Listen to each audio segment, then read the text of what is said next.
Hey, what's up, everybody? Welcome back to another episode of Live here on Keystroke Medium. I am Josh Hayes here with Scott Moon, and today we are joined by the author of Verbalize, Damon Suede, to talk about how he has developed his writing style and prose to really kind of grab readers and hold their attention and take his writing to the next level. So that's what we're going to talk about on today's show. Welcome, Damon, to the show. I hope I pronounced your name wrong. You absolutely. Right. It's hard to pronounce wrong. Although I have had people say Suede, which freaks me out a little bit. But no, thank you so much for having me on. I'm really psyched. I love what you guys do. Oh, thanks. Yeah, no, it was a blast. I can't remember if it was Lauren or if it was Dean reached out. I think it was Lauren reached out to me and said, "Hey, Dean really found this this writer in his books really helpful in his writing process, and that's all about what season 5 is about this year, is process and story and keeping those readers engaged." And I thought, man, that'd be a great way to have you on the show and talk about that, because I mean, we've been doing this for a while, but we've got a lot to learn on everything. I think we all do. I mean, I think that's one of the things about writing we forget, is that it's like there's one tree at the center of the garden, but there are many paths. You have to find your own way to get to what you need. And every book is different, right? And so whenever people say this is the one true way, I think, fuck you, you're a moron. Because obviously anybody who has written a book knows that every chapter is different. Every character is different. You have to find a process that is kind of flexible enough to work with whatever you got to do. It's a job, man. Absolutely, 100%. While we're speaking about jobs, for example, it has been pointed out in the live chat that Josh is wearing a collared shirt. So obviously a very special episode of thank you, Lauren. I'm professional now. A very special episode. It's like when they talk about date rape or autism. Right. I'm even almost wearing pants today, so that it works out all the way. Kayleen, yes, I know that you mentioned dolls on Craig's show earlier, and I have my eye on you, and I know what's going on. Everybody else in the live chat, welcome to the show. Let's see. Big Ben's in the show. Sam Bushman, welcome. Clara Woods is in the house. Thank you guys for hanging out with us this morning. And if you're just catching the show on the audio feed, or if you're just watching on YouTube, we do live shows every morning, and every Monday morning and every Thursday night, and then also on Tuesdays called Coffee and Concepts. Conceptos. I always want to say Robillard, but I think it's Robillard. Robillard? I'm pretty sure that we're butchering it. And if you're just getting the show, make sure that you subscribe on YouTube and hit that bell. We're on our way to 1,000 subscribers this year on YouTube, and we're super close. I think we're like 80 off. And so like we get those other 80, and bam, we're taking it to another level. You get a toaster. That's right. Yeah, that's right. That's right. That makes me think of the meme where he's like, he's talking to his wife, and he told his wife a joke, and his wife laughed, and the toaster laughed, and then he shot the toaster, and I can't remember. I think I messed it up. Some kind of. That was great. I really enjoyed that. That was a good. Good. It's going to be a long story, Josh. A wonderful show. Good God. I don't know if I had enough coffee today or not. Oh, I'm almost out. I drank most of it during the pre-show. It's just scary, but I got a little bit left. I'm nursing it. Scott, you've got a really big day today, man. I do. I'm going to let you go first on the. Well, actually, it's in 2 days, but I'm going to let you go first on what you've been up to, man, because you've had a really interesting week. Yeah, so it's been really interesting. So I'm launching a new book. It's one of my first solo books I've done for a couple of years now, called Invasion Day. They Came for Blood. It's an alien invasion story. Basically, you can think of kind of it would be like Independence Day and aliens and Big Trouble in Little China, kind of just mashed in there a little bit. It's kind of the way I like to look at it, but especially the last part, because that's one of my favorite movies. But obviously, yeah, so it's really good. It's really interesting. I have some deals I'm working with, trying to get the most current version is, because I like to push the schedule. So I need to launch. The launch is going to be a little bit complicated because I got a new cover, I got some new edits, and so I'm really anxiously waiting for it to go live, and then immediately put the new version in there. Little did I know that all publishing things with Amazon right now are slowed down. I was looking through some of their help things this morning, so that's interesting. But yeah, I'm really excited about it. I can't wait to see how people think. Other than and also. You're publishing in the worst environment imaginable. Seriously, that's all I had to say. That's all I had to say. Scariest environment imaginable. I also got notified that I'll probably be promoted to lieutenant at work, but not sure exactly when. So that could be interesting, and that means I'll have to go back tonight. So we'll have to change the showtime again. Sorry, Josh. Okay. Yay! No, I'm kidding. I don't care. We can do it whenever. But yeah, that's it for me. You can do it half awake. Right. More Chuck coffee. and I'll carry it. It's fine. Chuck had some school kid responsibilities today, so he couldn't make the show today. But he's watching on in spirit. And really, we should find a one of the screenshots that we've done of him in the past and just put him up as just a meme throughout the whole episode. We'll just add his meme in the whole time. How hard would it be for us to have pre-recorded snippets from Chuck and we could just play them when we feel it's convenient to our own narrative? We could just hit the button in there. Yeah, and we need a Chuck meme. There you go. And here comes Papa Chuck with some knowledge. That's right. Good deal. What about you, Damon? What have you been up to this week, man? Listen, lockdown, and I live in Manhattan. I am on Fifth Avenue, so it's nice. I am dead in the center of it, and it's been nutty. And I write romance, and I have to tell you, like, writing really hopefully about human relationships and how everything is going to turn out great is not easy right now. It's gonna be fine. What I've been doing is I've been working on I've got 2 books in this Livewire guide series. I've got Verbalize, which is sort of the baseline book about the technique, and then Activate, which is the thesaurus. I'm working on Characterize, which is kind of an expansion of what the character technique is. But I'm finishing up 2 novels. I've got a novel, a rom-com that I'm finishing up, and then I've got something, a sequel that I've been working on for a long time that I'm sort of chipping away at. And then secondarily, in the last, I'd say 4 months, I've been slowly getting lured back into a little bit of production work. I come from film and TV originally. Like, that was my gig for 20 years. And when I started writing fiction, I was like, yeah, fuck those people. And now those people have sort of been back around, which has been interesting. It's really a world I don't participate in the same way I did in the 1990s or the aughts, say. And so it's interesting to sort of dip my toe back into that. But it's been a strange time. The COVID situation, as you say, Scott, has kind of dampened everything. I feel like everyone is moving through cold molasses at this point. And there's money to be made, and there are fans to contact, and there are events that are going to have to kind of rejigger how they operate. But I do feel like the whole community is, on a big pause at the moment. It's really interesting. So when you look out your window, are the streets like as empty as like they show in when they show pictures of New York now? They don't show any people. They just show empty buildings and empty streets. No people. I literally my window looks at Fifth Avenue. There are no people. Now, since the weather's gotten prettier, I'm seeing a couple, like I'll see a jogger, someone with a dog. But I mean, people are in masks and the streets are dead. And so what you really hear is in the middle of the island, like where Fifth Avenue is, the hospitals are all on the outer edges of the island. And so we hear the ambulances and we hear the emergency vehicles. You hear a lot of that. It was a month ago, it was like a horror movie because every 5 minutes there was another ambulance. Really? Now that's starting to kind of pass away. But it's, where it's really been horrible in New York is in the outer boroughs. So in Brooklyn, in Queens, in Staten Island, in the Bronx, they have been hammered. And partially it's because the apartments are closer together. The people are closer together. A lot of emergency services are based out there. Where I am, it is quiet. It's very much like an apocalyptic movie. Out here, we have so much space, and people still go out, but like everybody's driving in their car by themselves, Right. Or you can be in the park walking your dog and they say 6 feet. We're like, well, 600 feet's fine. We have enough space for that. There's no public transport. I actually saw more people walking in my neighborhood this last weekend than I have in several weeks. I mean, there must have been probably 50 or 60 people I saw walking around. My favorite thing is seeing the people that obviously have not ridden a bike since they were 12, and they're out there riding around in the park. I see a lot of that going on. And you can't buy a bicycle in Kansas. We went and tried to buy our kids a new bike because theirs are too small, and we had to look at like 8 places and finally go to a specialty store to finally get them because everybody's bought a bike and decided. And 20-pound dumbbells. My wife wants 20-pound dumbbells. There are none available in North America. I'm just here to tell you. It's interesting because everything that you wouldn't think of before this happened that would go out, like of the things that you would think of that would be sold out.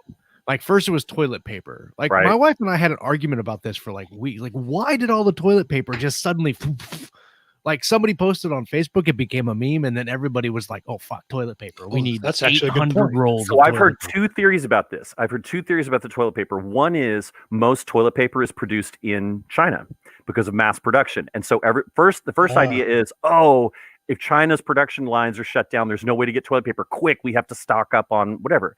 The other thing that I heard is it's the idea of basic, like bourgeois comfort, like middle class comfort, is that you get to wipe your ass with something soft. And so everyone was like, quick, my ass must be wiped with something soft.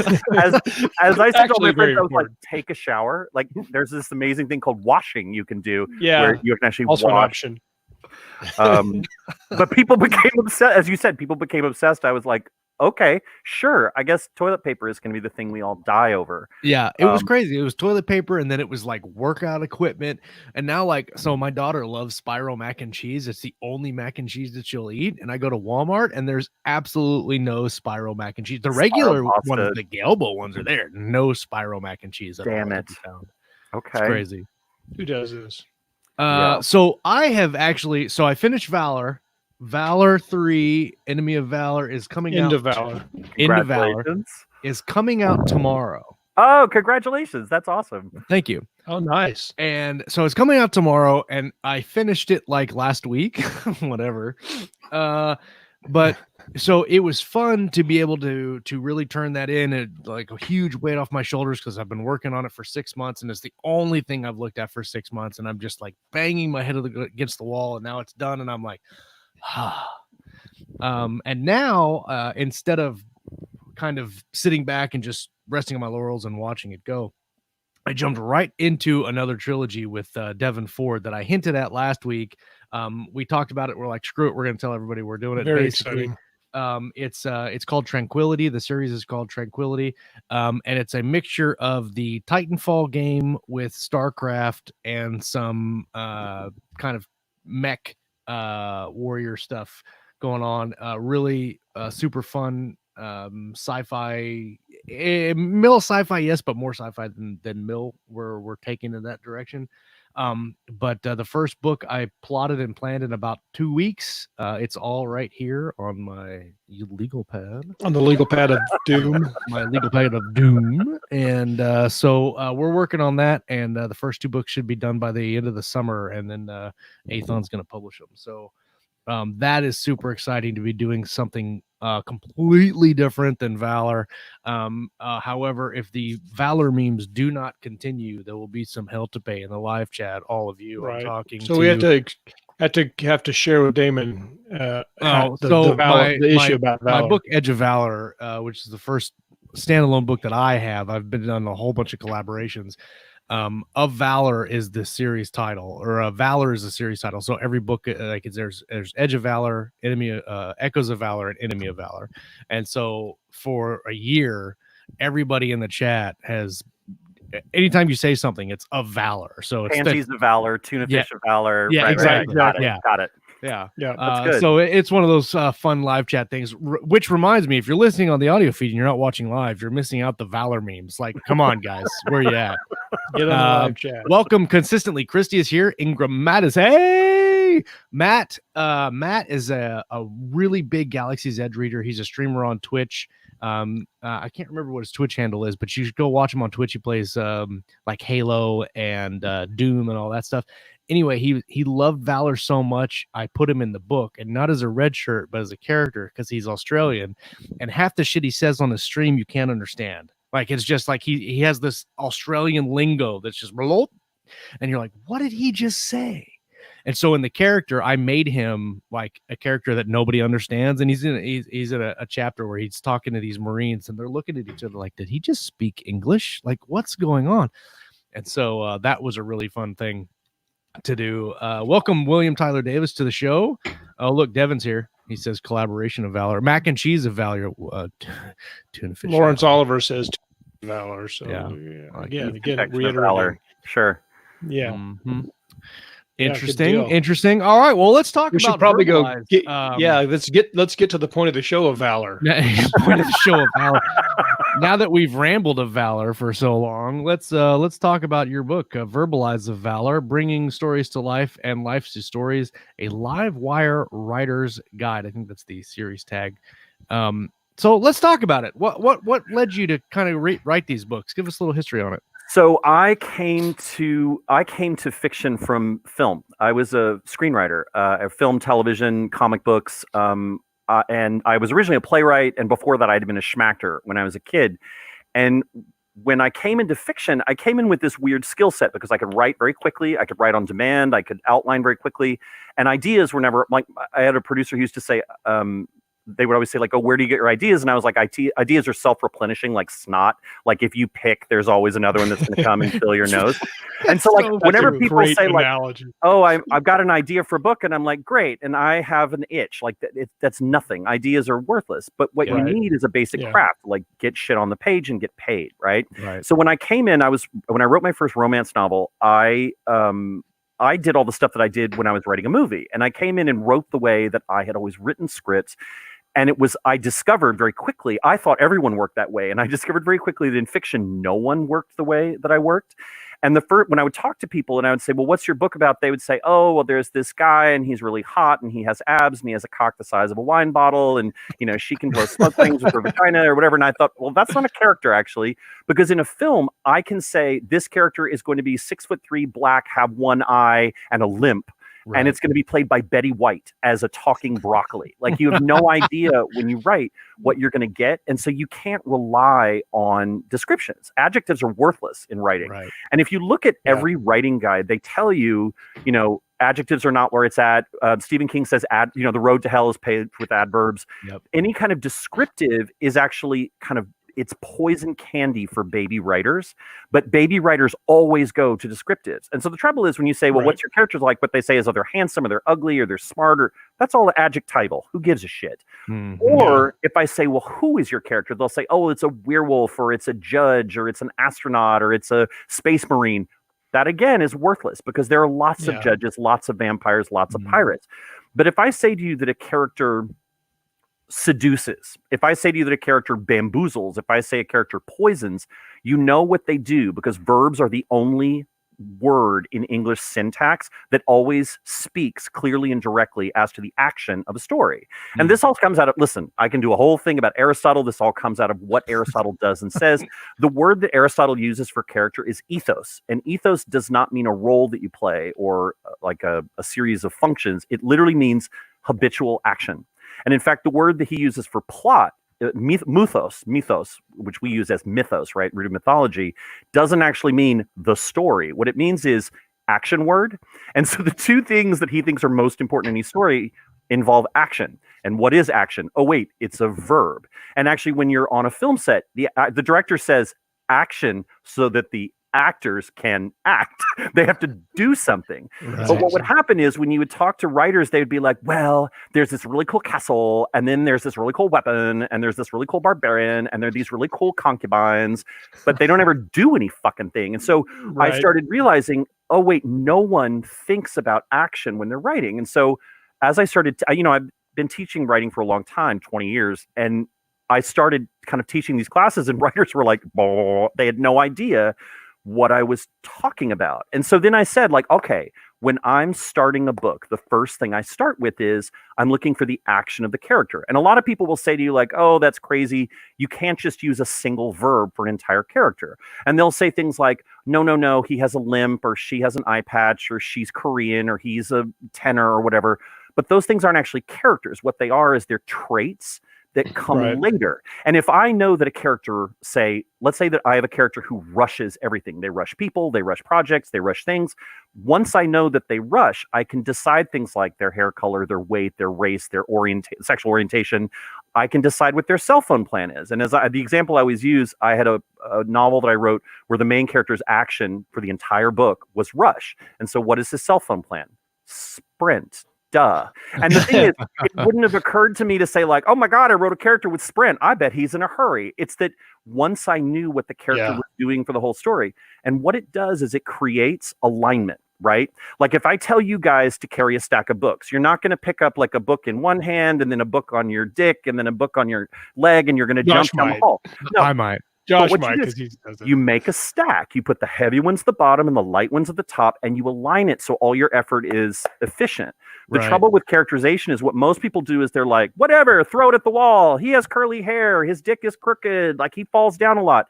That's not a character. And the problem with scattershot bullshit is that because it doesn't align, the audience is always like, well, and it's interesting to hear you talk about this, because I've always had a problem with the character sheets in every writing book I've ever had. A lot of things they're like, do this character sheet, get all these pictures, decide cast them and stuff, and it's always been tedious. What color was your tuxedo, and what was your song playing when you got married? How much of that shit do you actually use? Truly, none of it. 1%, 2%. Yeah.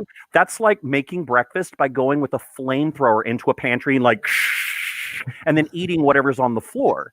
You do not drink wine by smashing bottles on the wall and licking the bricks. Like, you pour it in a glass because it's you probably could though. And I have, but it's not with pride. Long story. But the trouble is, if you're writing to get paid, you don't have time. You don't have time to make all those mistakes. And so when I'm starting a book, the first thing I do, and people will say I'm crazy. Like, I'm sure you have viewers that are like, that's bullshit. But if I say to you, the example I always use is Severus Snape, because everybody knows the Harry Potter books.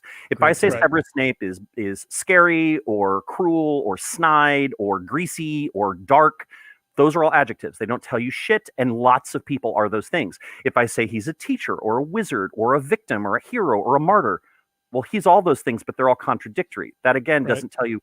But if I say to you that he irritates people and he snipes at people and he's snooping all the time, he's always doing these things, that is who he is. In fact, if you don't believe me, the word Snape means to vex people, to cause problems. I believe that what Severus Snape is in the Harry Potter series is to vex. He vexes people. He vexes himself. He vexes Harry. He vexes Voldemort. He vexes Dumbledore. He's always vexing people. And every one of those scenes in every one of those books, you can say, like, how is he vexing people? Now, the trick to this is you pick your one action for your character, but you're not going to have your character do the same fucking thing in every chapter. What you're going to do is find tactics, because for every time that character appears, they are one action. But then you make a list of synonyms for that action. And in every scene, you have a different synonymous tactic. So Severus Snape vexes, but in different scenes of the book, sometimes he'll judge, sometimes he'll goad, sometimes he'll provoke, sometimes he'll poison, sometimes he'll corrupt, sometimes he'll tempt. Those are all ways of vexing people. And what you do is, by giving a list of tactics, you are showing the different facets of your character. And even better, how do you meet people? Think about it. If you meet a stranger, you don't think like curly blonde hair. What you think is, oh, he was kind of an asshole. He insulted me. She was really creepy. You think about what they do. And so once you have enough aggregate information about the actions and tactics of a character, you actually do what we do in our lives, which is you build a sense of the moral nature, the character, right? Ethos, the habitual action of the character. That's what a character is. Now, the thing is, once you know what all those tactics are, right? One verb per scene, all of them are sort of, I call them synonyms plus of the main action. If you arrange them from most boring tactic to most interesting tactic, what are you going to do? Are you going to start interesting and get boring? No, you're going to end on the most interesting. Well, then that's just a list of verbs. And that means I just plotted your novel with a thesaurus. Do you see what I mean? Right. Because every scene is going to be friction where two people or more people are going to slam together as actions. If you want to create sexual chemistry, you want to create sort of horrific suspense, you give antonyms to the characters. And that's why in the average romance, the hero and the heroine, or the hero and the hero, or the heroine and the heroine, whoever is going to like bump uglies and get together, those people are going to have antonymic actions, because it's interesting to have hide and seek or judge and escape. Right. In the same way, if you look at like Hannibal Lecter, like I believe Hannibal Lecter's action is to savor. He savors freedom. He savors the cheap shoes. He savors the pain of Senator Martin. He savors everything. His drawings, his books, human livers, savor. What does Clarice Starling do? She saves. That's what the Silence of the Lambs is about, right? She's saving the lambs. She's saving Senator Martin's daughter. She's saving.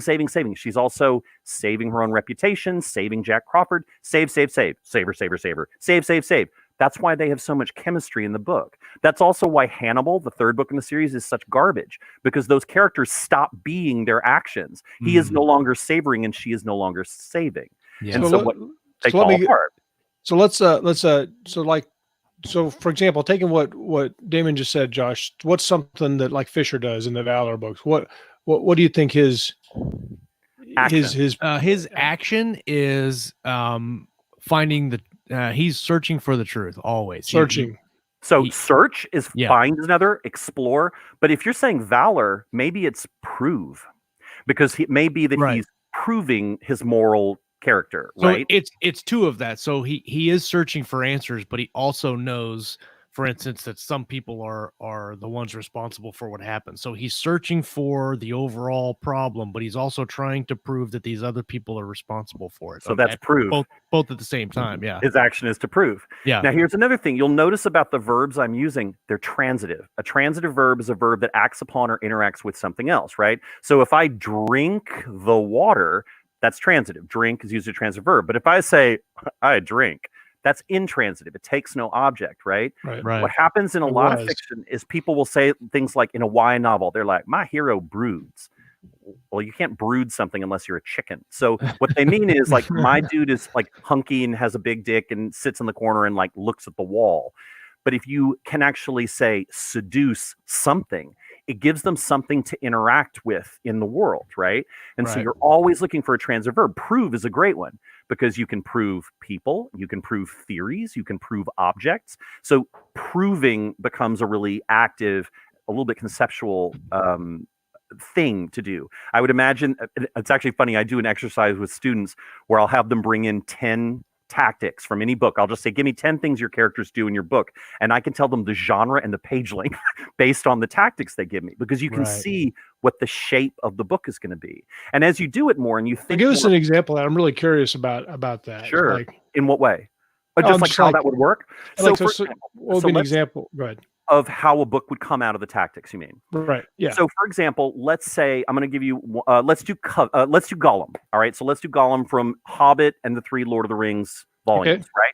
Yeah. I believe that Gollum. And I should say one thing. When I tell you that an action of a character is a certain verb, that's my character, right? That's the way I would write Gollum. That's the way I would write Elizabeth Bennet. That makes sense. You would have a totally different one because we're writers and word choice is personal. So you might have a totally different approach. So there's no no one true path. So I believe if I was writing Gollum, I believe Gollum's action is to covet. I think he covets everything. He covets the ring. He covets society. He covets food. He covets safety. Covet, right? And he's always coveting. Now think about the things that Gollum does. He strangles. He murders. He steals. He wheedles. He convinces. He needles. He obeys, he disobeys, he disrupts, but all of those are ways to covet things he does not have, right? If I go to Jane Gum, so let's go to Silence of the Lambs, another book that people know. I believe that Jane Gum in Silence of the Lambs is also covet. Jane Gum is also, his action is also covet. His tactics are very different. What does Jane Gum do? He stalks, he mutilates, he dehumanizes, he feeds, he pets, he strokes, he fantasizes. All of these are different kinds of covet. And I can look at things like stalk, dehumanize, mutilate, cage, hunt, pursue. That is a serial killer in a thriller. But I can look at things like strangle, wheedle, beg, follow, obey. And it feels like fantasy. Does that make sense? Yeah. And so again, I had a student who said to me once that before she started verbalizing her books, she felt like she was playing with dolls in a house. She was like, here is my handsome boy doll, and here's my handsome girl doll, and look, they smush together, and now they're making smushy doll love. Because she was taking the assumptions about a character and sticking it and playing with the dolls in a made-up house. And she said, I feel like I'm looking through the Matrix. Like I can look through the doll and see the action. Because verbs don't have gender. Verbs don't have race. Verbs, you cannot be prejudiced with verbs. Right. And so it's weird because the way we have been taught to characterize our characters, like what you're taught in the average writing book, is such horseshit. Sorry, guys, but it's horseshit. And what it comes from is a belief that what academics were writing about characters in the 19th and early 20th century is how you write a book. And none of those people wrote. They were trying to keep tenure, right? So in 1933, this guy named L.C. Knights writes a very funny essay actually called How Many Children Had Lady Macbeth? And the point of the essay was, we have no fucking idea. Shakespeare never tells you how many children she has. She has 252 lines in a 2,000-word play. She's not even named. But she's one of the most famous characters in Western history, right? That's because she has an action. What you're thinking about is, what does she do all the time? You don't know what her hair color is. No one is reading Elizabeth Bennet and thinking like, I wonder what color her eyes are. Who gives a shit? Right. Now, when I'm writing, I'm going to get to the point, because I love detail and I love describing, at the end. That's the last thing I do. When I talk to people and they're like, well, he's a hulking Dominican bodyguard. And I think, who cares? What do I care what his race is or what his size is until I know what he does? Yeah. And I can always tell baby writers, because they'll come in and they talk about dolls. They talk about the things that they've stolen or borrowed from something else, but there's no story. And that's where you come down to action. Like, what is the action? What are the tactics that come out of that action? How do those things line up to like crack the piñata of the audience, right? To get the emotions out of the audience.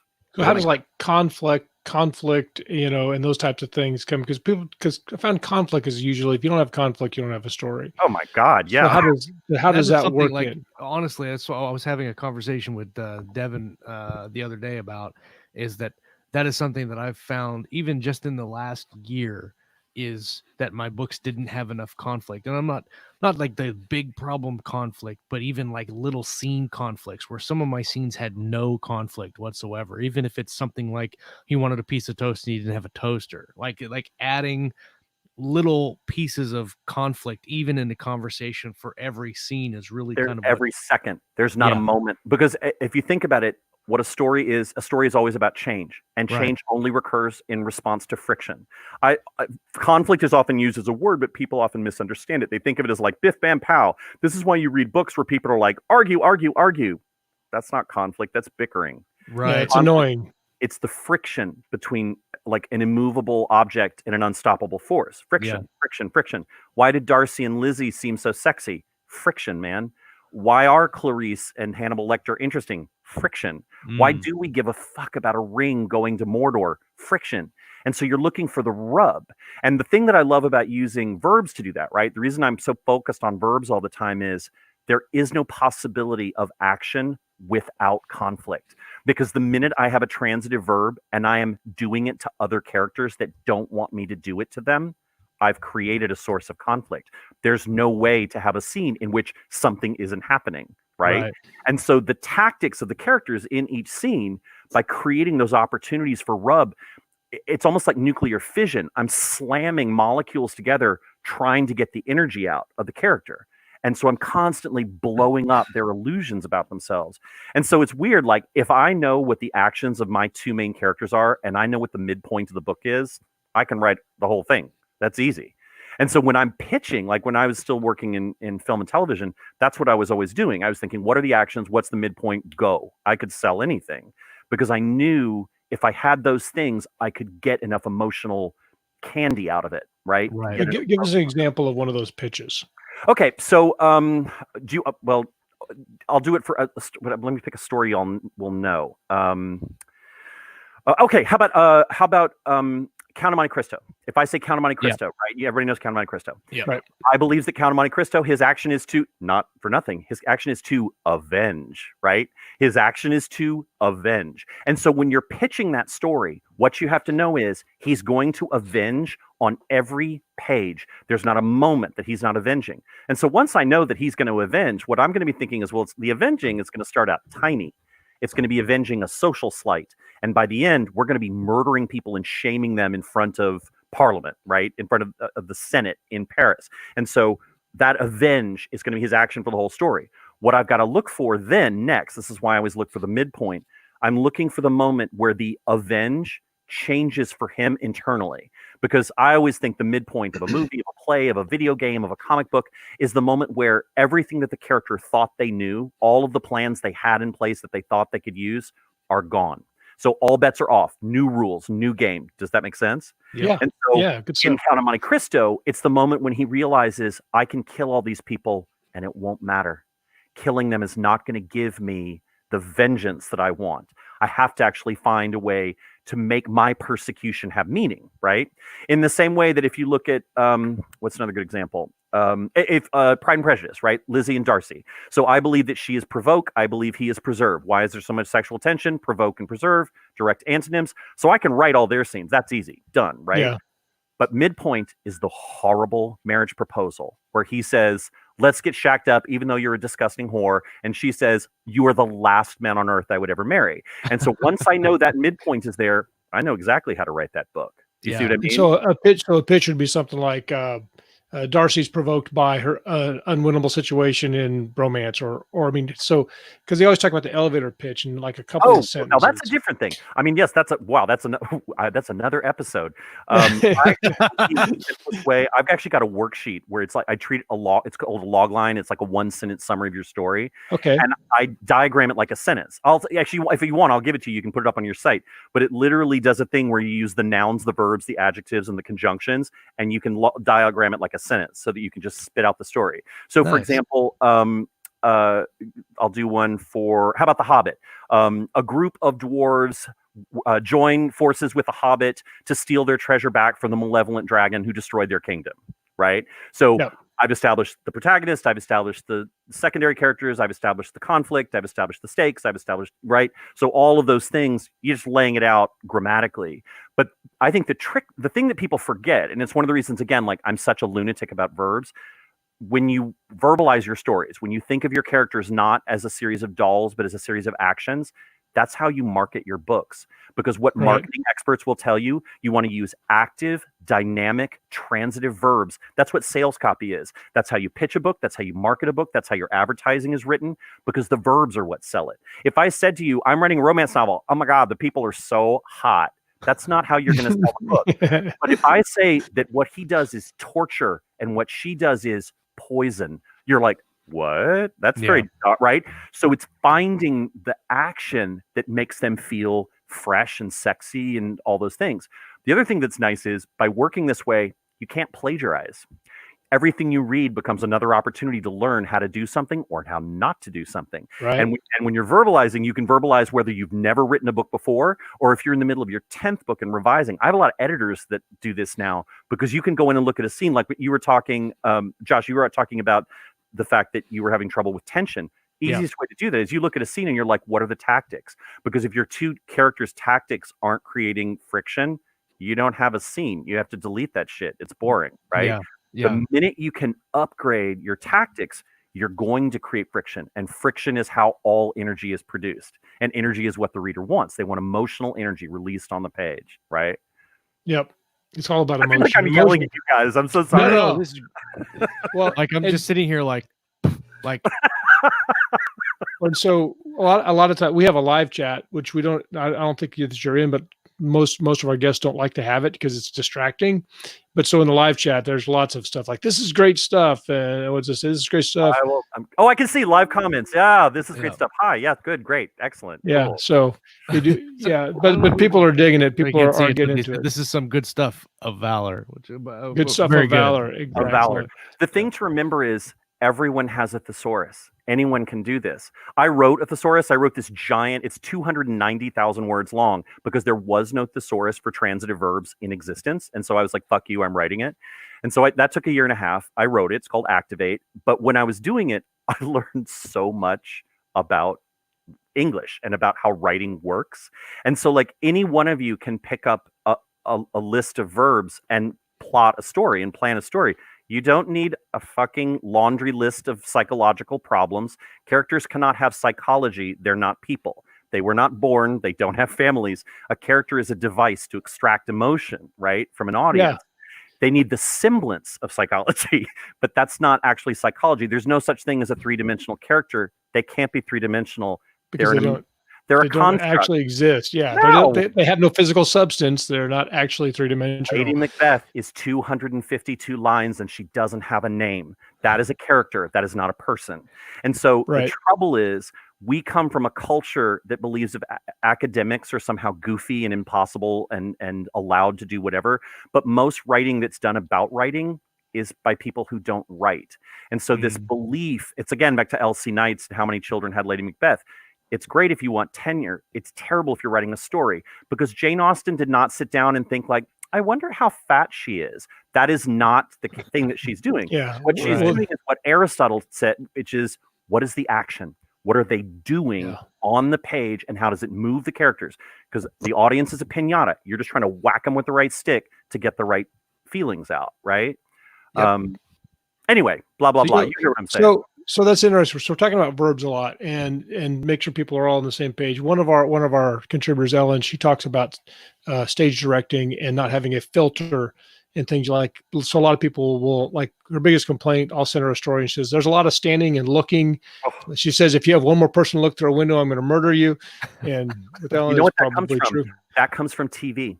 One of the biggest problems we have as an I don't even want to say as a country, because it's as a world, is so much of what we think of as entertainment has been lobotomized by television.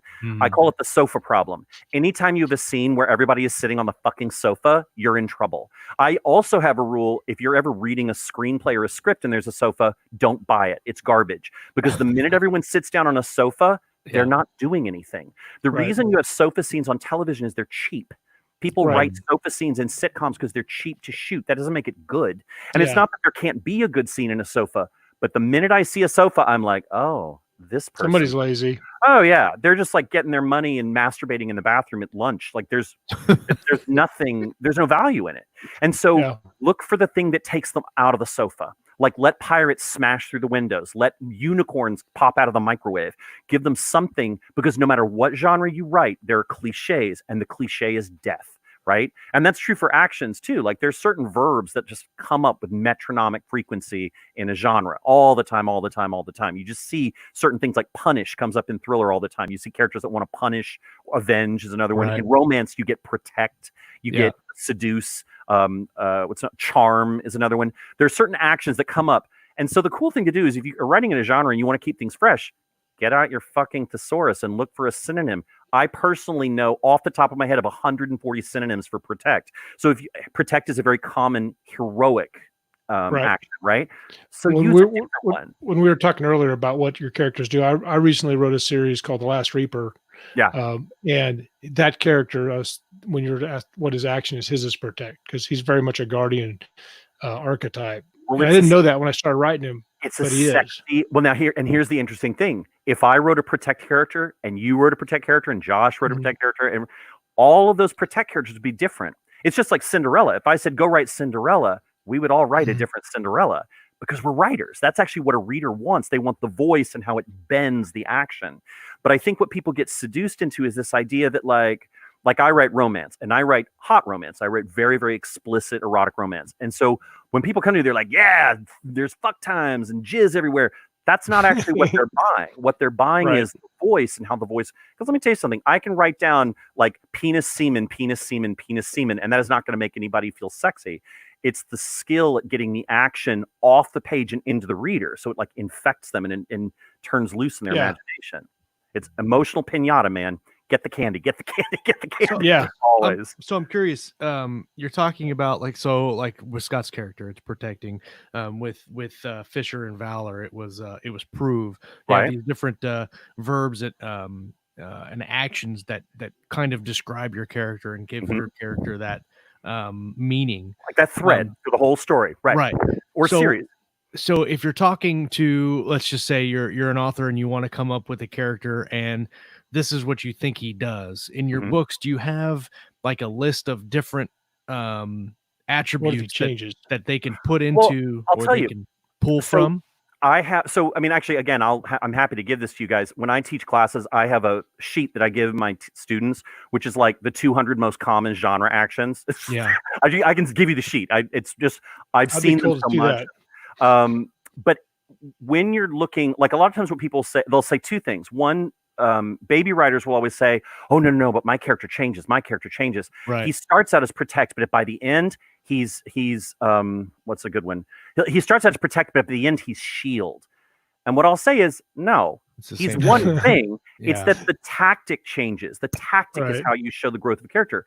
Here's what happens with the series. Have you ever read a series where it starts to get boring? Where you've been reading it for a long time and you're like, oh, Hunger Games? But the point is, actually, Hunger Games, what is her action? Hunt. Yep. When does that story go off the rails? When she has nothing left to hunt. Right. And so it's great as long as she can perform her action. But once things start to get a little wonky, what's happened is Suzanne Collins had milked all the tactics she could get out of Hunt. And then suddenly you were like, oh, okay. and she had to stick her in a field talking to a baby, right? You're not going to hunt anymore. Story's over. But she hunted for that whole series. So the trick is, I always say, it's like dowsing. When you're looking for the action for your character, you may not get it right off at first, but just make a list of all the things they do to people or things, not to themselves, not intransitive, but transitive, right? So what do they do to other characters? What do they do to other things, objects in their environment, treasures they're pursuing, secrets they're after? What are the things they do? And you make a list and look through and see if you can find one that encapsulates all of them, right? Because sometimes what will happen is what you think is a tactic is actually the action for the whole book. I'm actually in the middle of finishing up this rom-com, and I had started out and I thought my main character had an action that was to trick. And I was writing, and I was like, this is the most lame-ass story. I was like, oh, so boring. And as I'm doing it, I was like, dial tone, this is terrible. And then I'm going through, I got to a scene, and I was like, oh, the tactic for this scene is bamboozle. I was like, bamboozle, oh my God, that's the greatest action of all time. It's because that was the character's action. And once I went back and I wrote the entire character as bamboozle. Trick was something he did in one scene. Bamboozle is who he was. Now, here's another one. This is an extra. I was talking to my friend Faith Saley, who's on Wait, Don't Tell Me, and she does CBS Sunday Morning. And Faith, we were at dinner, and she said, okay, so wait a second. She was like, so Damon Suede is your pen name? I was like, yeah. And she said, well, aren't you a character? And I said, yeah. And she said, what's your action? And I was like, and she said, well, don't you have an action? I was like, oh my God, I do. My action is to energize. And anytime I'm branding myself, advertising, parties, 100%. What I say to myself is, how am I energizing people? How does this bookmark energize people? What will this video do to energize people? This podcast, am I energizing, right? And so my tactics are things like, it might be to provoke or to challenge or defy, or all those things are things that I do tactically. But my overarching vibe is to energize, right? And so think about, as an author, this is a larger other thing about marketing. You can think about, what do you do every day as an author? What do you do every second? And the easiest way to do this is think about, what about you is the most annoying shit that everyone calls you on. For me, it's the energy, right? I can't control it, so I know it's who I am. If I can't stop doing it, obviously it's like an itch I can't stop scratching. So think about the thing that you do that you are fucking annoying about. That is your power. And I think that's true for characters too, is think about what your character does, even if they know they shouldn't, right? What is the thing that defines them, that makes them who they are? And it's, not to get all philosophical, but it's like, do and you shall be and you shall do, is think existentially. By acting, your characters exist. And so what is the thing that is going to make them become, right? Exist on the page. Does that make sense? Oh, yeah, no, very. I'm sitting here trying to think about what's the most annoying shit that I do. If you would call me out. Okay, everybody in the live chat, please put in what Josh's most annoying. Seriously, ask your spouse, ask your friends, ask your kids. Literally, like, what's the annoying shit that you don't ever tell me about? Like, what is the thing I can't control? Because most often, I call it your edge, right? That's your superpower. My friend Heidi and I wrote a whole book about marketing called Your A Game, where we talk about this. Like, look for the thing that's annoying about you. There's a real gift in knowing the stuff that is innate, like inherent to your being, right? And it's only since I did Verbalize, I was like, oh shit, it's a verb. It's always an action. And once you know the action, then every choice you make as an author is an intentional act, an action, right? So then you're writing your own narrative. Then your goal, motivation, conflict is what you have as a goal as an author, what your motivation is as an author, your conflict as an author to get you to the happy ending. I feel like eat chocolate is my main action lately. I have a really serious issue with that right now, but maybe there's an action that's hiding another action. Maybe it's indulge. Maybe it's indulge. Indulge because I was going to say earlier, I was going to say consume. I feel like consume is another good action. I can consume the crap out of stuff. Everything I do, like whether it's writing or working out or anything, it's always because I grew up with the Tony Robbins stuff. So everything's like, over the top. Yeah. Oh yeah. Over deliver. Take everything. What's life as an erect penis. Yes. Yeah. Exactly. Yeah. Yes. Erect. That's a verb. That's also an action. To erect. That's an action. Yeah. I think mine's procrastination. I think that's mine. Procrastination. But see, that is not a transitive verb. Even to procrastinate is a state of being, right? But you could say maybe yours is to delay.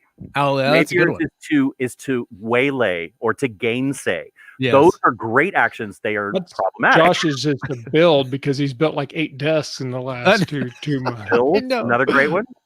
Yeah, I'll probably remodel my office again in like, I don't know, a year. Well, I tend to do that yearly. So this is reimagine, reinvent. Yeah, exactly. Right. This is me talking to Josh on the phone right here. He's doing drills. And hold on a second. I'm carrying some wood up the stairs with one hand while I'm talking to you on the phone. That's nice. That's nice. Yeah. So what's interesting is you got. So I just made the connection on your verbalized book because when I originally read it, this is how out there I am. This is how dumb I am. I read it and I was like, oh, verbalize. He's talking about talking. Well, no, it is a verb.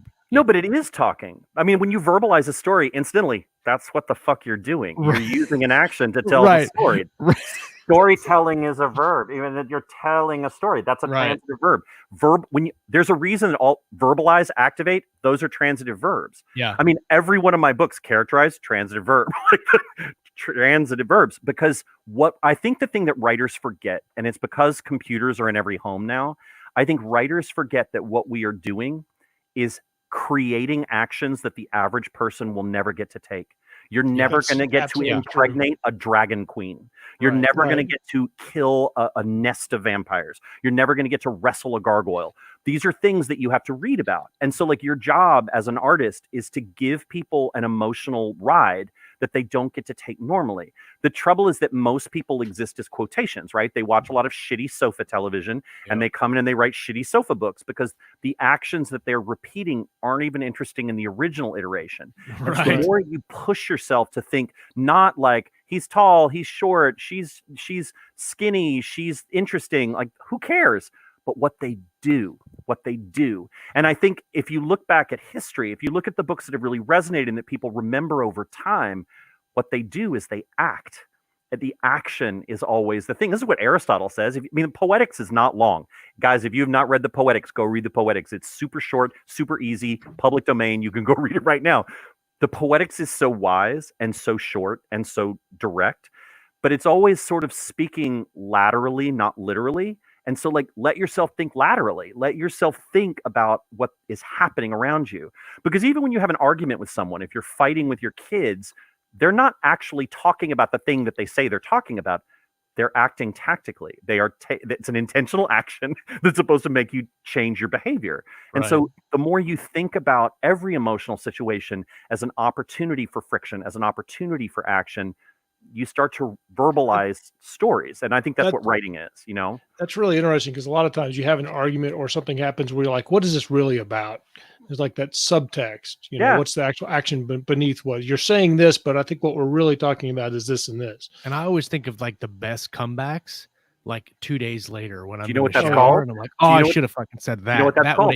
I would have won the argument all day long. That is called the wisdom of the staircase. L'esprit d'escalier. It literally, there's a term. It means what you think of when you leave the party and you're like, fuck, I should have said that. It's the wisdom of the staircase. And I believe I teach a dialogue class that's about this. I think what dialogue is staircase wisdom distilled into your characters. Because there's no such thing as conversation in a book. It's all dialogue is an action. And so every time your character is talking, what are they doing? They're not talking to like, whenever, again, baby writers, when they come in and they're like, well, this is a scene where the 18 members of the family introduce themselves. Are you fucking kidding me? Who wants to read that stuff? But if you say to me, this is a scene where he tries to convince her to elope, or this is a scene where she tries to force him to get her pregnant, or this is a scene where he washes the dog while talking on the phone. These are all things they do, right? They're doing, and the dialogue is just how they make it happen, right? And so the dialogue becomes just the engine of it. And then again, you can never have low conflict because they're always taking an action and meeting opposition, right? Wherever they're going. I'm really curious about, you say you're writing a characterized book, and I'm really curious about that because that's one of the big things that I've been looking at in my own writing is how to make my characters more character-y. You mean to make them more personal, make them feel like warmer and more connected? You can use your word. I like charactery. I think that's a great word. Charactery is. I'm sure it's not a real word. No, but it's not. We'll I just made it up. Is that coming out soon? Do you have a timeline on that? I don't have a timeline yet because of COVID. Everything kind of got knocked out of whack. So, all right. So I'm going to give you a bit of weird Greek. If you can't tell, I love the classics. The word character originally comes from a tool used in ancient Greece to carve metal. And karaktere literally means the markings that you make on a coin or on a piece of metal. Over time, the word karaktere and character came to mean something that was distinct or individual. Character is then sort of taken up by Aristotle, who says, no, it's habitual action. And then about 1,000 years later, I mean, actually, I have if you want, I've got a blog about this where I sort of break down the etymology of the word. The reason I bring this up is it is not until Tom Jones, Henry Fielding in the 18th century when character means a role in a book. Does that make sense? So the idea of like, I'm playing a character doesn't happen until the 18th century.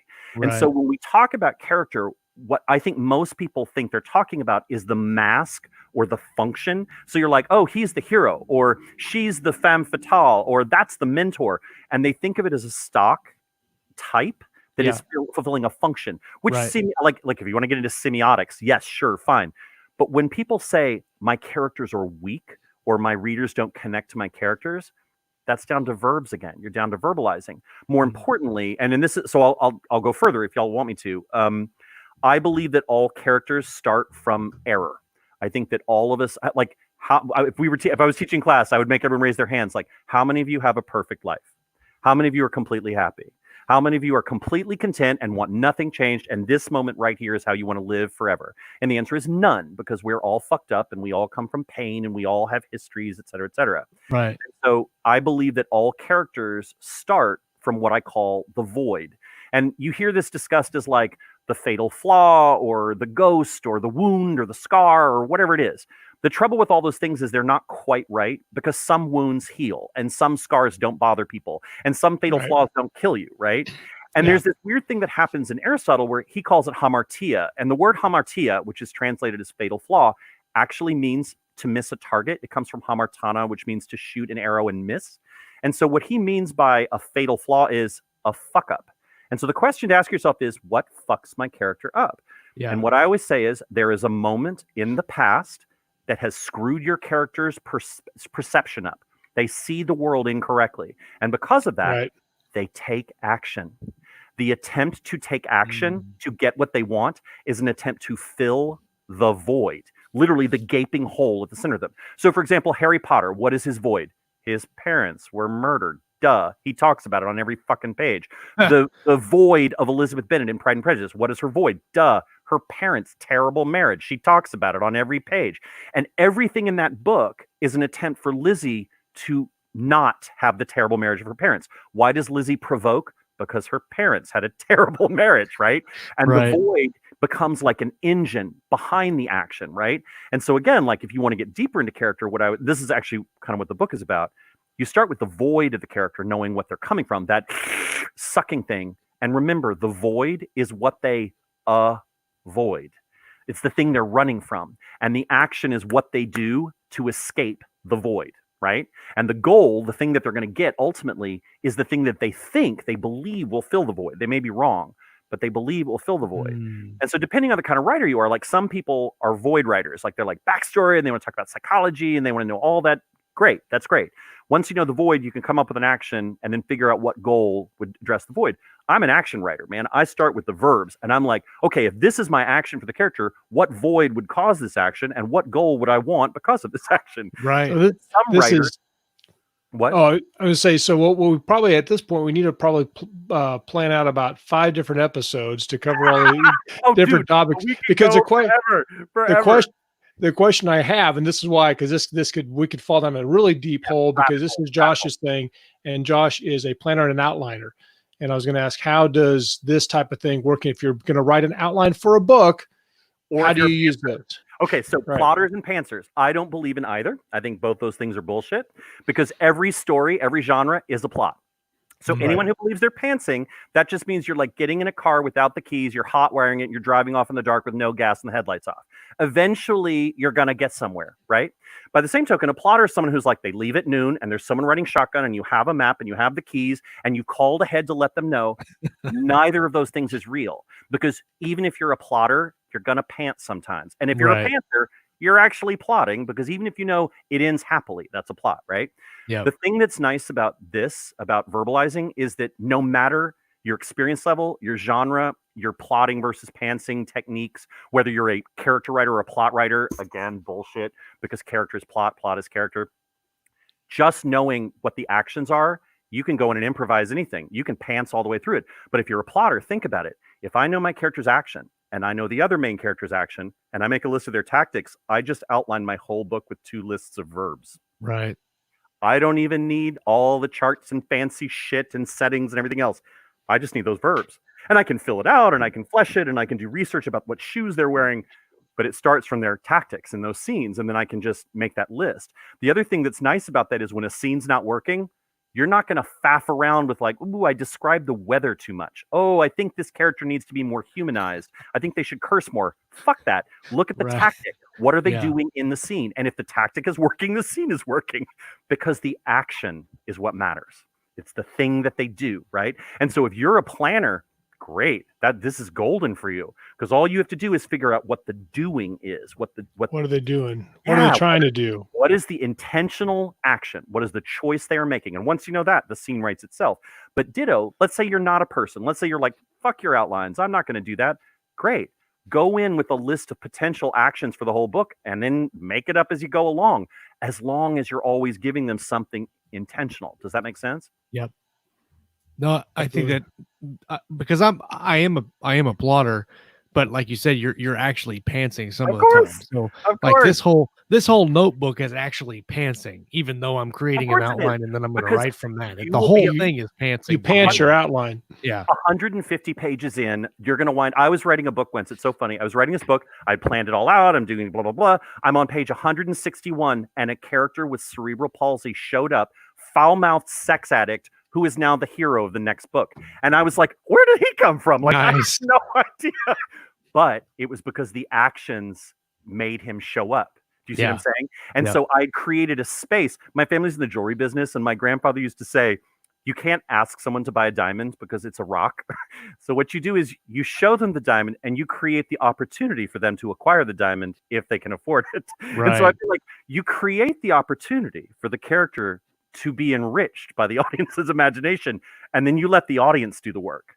And that's again where giving them the details and the most powerful thing you can access as a writer is your readers' imaginations. So anything you can do that lets them be entangled with the book, like Schrodinger's cat, right? How do you get them into the world, entangle them with your characters? Because then you own them.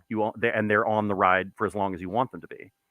We were talking about some of our favorite, Josh and I, was one of our favorite series. There's a ship in it called the Mule, and it's a very, very popular series. It's like 18 books in the whole series, in the serial spin-off series. But we were writing co-writing with the author of that in different facets, and both of us had points where it's like, what's a mule look like, or what's this character, or like what's some of the alien races he had. I never quite knew exactly what they looked like, because it didn't matter, because it was about their actions and stuff. So it makes a lot of sense now. Well, and think about it too. When you talk to your kids and your kids say, tell me a story, they don't say, tell me the one about the girl who has the short auburn bob. That's not what they say. They say, tell me the one about the bears who attack a girl when she sleeps in their beds, right? Yeah. Tell me the one about the wolf and going to Granny's house. They want to hear about the action. They want to know what the thing is that's happening. Yeah, because they see the wolf in their own mind. They don't need you to describe it. And the wolf in their mind will always be scarier than the wolf you can make up for them. Yep. It's actually why, like, again, writing erotic content, you can say a bunch of sexy shit, but until you make them participate in the sexiness, there's no erectile tissue going on for anybody. Right. It's like getting use your imagination. Exactly. But it's like involving them in whatever the emotional payoff is, right? For whatever the tropes are, whatever the genre is I did a whole 2-hour class about this, but like once you get to that payoff, then it's getting the candy out. And the trick is using the right tool to get the right candy out. Then you have genre fans that will follow you forever because they know you're going to deliver every time. And the best part is when you're working this way, you're not wasting time on setting fire to the pantry to make breakfast, right? You're working quickly. You're not going to be a prejudiced asshole because there is no race, gender, any of those other things with a verb. And you're actually writing. You're not quoting some other bullshit that you borrowed from some other writer. You're writing your story. Right. So it's faster, cleaner, more successful, easier to market, like all these things. And it's why I get so passionate about it, is I'm like, it'll be so much easier if you it's a huge light bulb. It's a huge light bulb moment because, so for example, a lot of the times you're telling these, I'm thinking back to stories that I felt worked or that I liked. And sometimes I wonder, well, why does anybody even like this, or whatever. But a lot of the times I'm like, well, I think now I understand why that story worked because and it just makes a lot of sense. I can tell, like, nobody is looking at 50 Shades or Twilight and thinking like, prose for the ages. Yeah. What they're looking at, what they're thinking is action. Yeah, those actions are so clear, and that's why that's why certain stories become zeitgeist, is because they tap into a cultural action. I can already tell we're going to need you to definitely come back on the show several more times. I've got one question in the live chat, and then we'll start wrapping up. This comes from Jamie Glover on Facebook. What's your opinion on when people deliberately and intentionally break the action verb rules when writing? For instance, the quarter pounder with cheese small talk dialogue in Pulp Fiction. I actually would argue that's not a breaking of the rule. I think what that is, I mean, actually, this is one of the things. I'm not a Quentin Tarantino fan. I actually think he's an overrated twat waffle, but I will say that we do like the word twat waffle. Twat waffle. But I do think that scene is, I think the reason that Pulp Fiction worked so beautifully, and I love that movie, is because it's constantly it's always doing a meta cinematic commentary on where it is in the genre it's making fun of.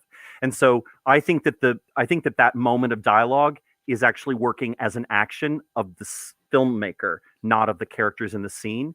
And so I actually think one of the characters on screen for that film is Quentin Tarantino.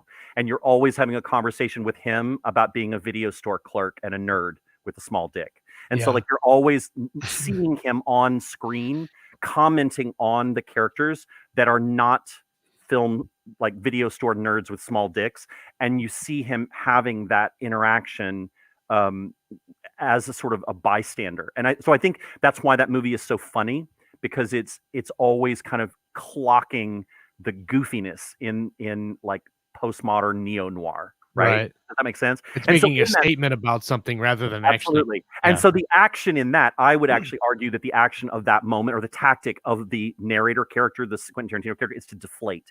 That what he's doing is deflating the kind of epic scale of the character. And so the narrator is the sort of outside POV. And why that movie works so well is because it's so abstract, but you don't feel like it's abstract because there are all these attractive people doing amazing things. Does that make sense? I don't know if that answered your question, Jamie, but that would be my argument for that, is that it's still respecting it. It's just doing it in a meta way. Yeah. He says, great answer. Thanks. Cool.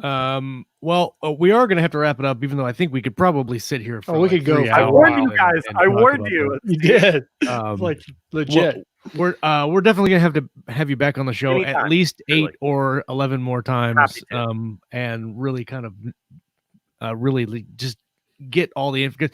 The whole show, people have been here like, this is crazy, this is great, I'm gonna have to rewatch the show. No, we can talk about whatever. I'm game, man. I'm a motor mouth, so I'm whatever you want, whenever you want. I'm down. That's awesome. Both of us, and usually we don't say anything half as look at this, Kayleen Williams, Damon Suede of Valor. That's a great name. Great name. I like that. Thank you. Damon, thanks so much for coming on the show, man. It was a pleasure to meet you and a pleasure to have a conversation with you. It's been fun. Really a pleasure. Absolutely. Look forward to the next time. Everybody in the live chat, thank you guys for coming and hanging out with us on Facebook and on YouTube. Like I said at the beginning, if you're just catching us for the first time, make sure you subscribe to our YouTube channel. We're trying to hit 1,000 subscribers this year. We're almost there. Do it. It'll be fun. If you're listening on the audio feed and you want to come hang out with us live Monday mornings, for now, at 10 a.m. Eastern, what is it? No, 9 a.m. Eastern, 10 a.m. Central. I'm so used to saying PM, and we've been a night show for like years. We should use in the Greenland Standard Time or something. And you may be again now. Yeah, that's right. Maybe we can. We'll just have like random show times. The Writer's Journey is Thursday night at 8 p.m. Central. And then tomorrow morning at around 7-ish, Walt will be on with Coffee and Concepts. Come and hang out with us live. If you're looking for us on Facebook, search Keystroke Medium. We're the only one there. And yeah. Remember, your verb is to watch. Your I'm also going to send you guys some handouts. Y'all want some handouts? I'll send you some stuff that you can put up. Excellent. And we'll put those links in the live chat, and it'll be on our website, keystroke.medium.com. Thanks everybody for watching. Make sure you come back next time. We're going to talk about some reading, we're going to talk about some writing, and everything in between right here on Keystroke Medium. Peace. Laters.